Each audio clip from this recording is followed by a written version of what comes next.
Fungsi mengawasi stabilitas keuangan, mengawasi bank dan lembaga keuangan, mendukung sistematis pembayaran nasional, dan berpartisipasi dalam penetapan kebijakan moneter zona euro. Yang kedua itu bank komersial, berfungsi sebagai melayani masyarakat dan perusahaan. Yang kedua menyediakan tabungan kredit, investasi dan layanan pembayaran.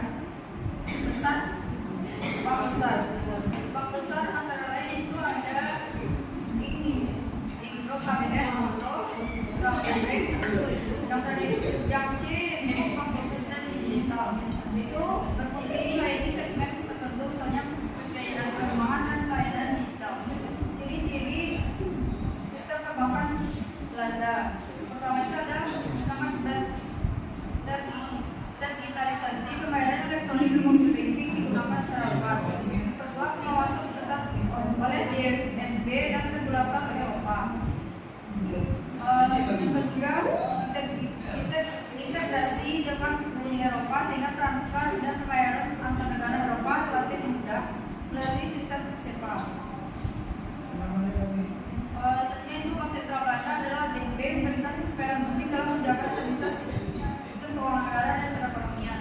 Secara umum, peran DNB adalah menjaga kestabilan keuangan dan pengawasan sistem pembayaran.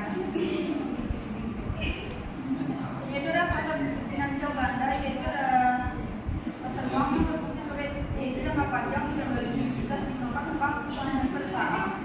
Yang selanjutnya saja pasar modal itu jangka panjang tempat saham dan obligasi tempat pembiayaan perusahaan. Itu saja pada pasar saham tempat menjual beli saham tempat keuntungan investor mendukung pertumbuhan perusahaan. Yang keempat ada pasar obligasi. Surat utang jangka panjang digunakan pemerintah dan perusahaan berisiko relatif rendah. Selanjutnya ada lembaga perbankan. Begitu sifatnya menyalurkan kredit dan menjaga aliran dana ekonomi. Yang tadi itu ada lembaga pengawas keuangan, menjaga stabilitas keuangan, mengawasi aktivitas pasar dan melindungi investor.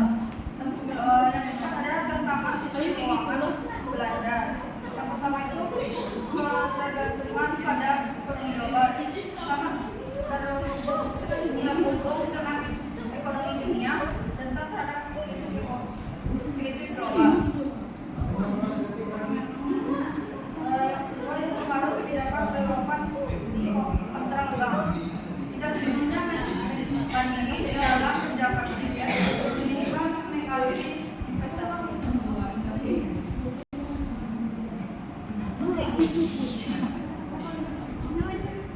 Itu ada risiko perbankan, bahkan risiko kredit macet, ancaman stabilitas bank.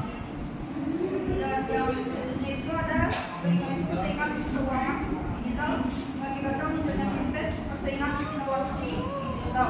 Yang utama gagal mengakibatkan tingginya kredit perusahaan dan risiko gagal membayar.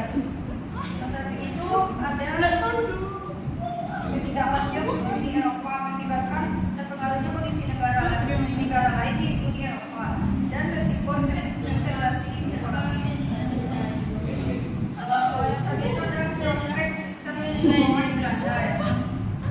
Pertama ada perkembangan digitalisasi keuangan mengakibatkan aktivitas meningkat dan transaksi digital semakin luas. Yang kedua, peningkatan investasi asing mengakibatkan daya investasi tinggi dan memperkuat pasar modal. Yang ketiga ada penguatan pasar modal mengakibatkan peluang pendanaan perusahaan meningkat, pasar saham semakin tinggi. Yang keempat ada transisi ekonomi hijau mengakibatkan peningkatan investasi hijau dan mendukung pembangunan berkelanjutan. Yang kelima ada stabilitas sistem perbankan mengakibatkan pengawasan kuat dan risiko keuangan menjadi terkendali. Yang terakhir itu ada integrasi dengan Uni Eropa mengakibatkan perkuat stabilitas ekonomi dan memudahkan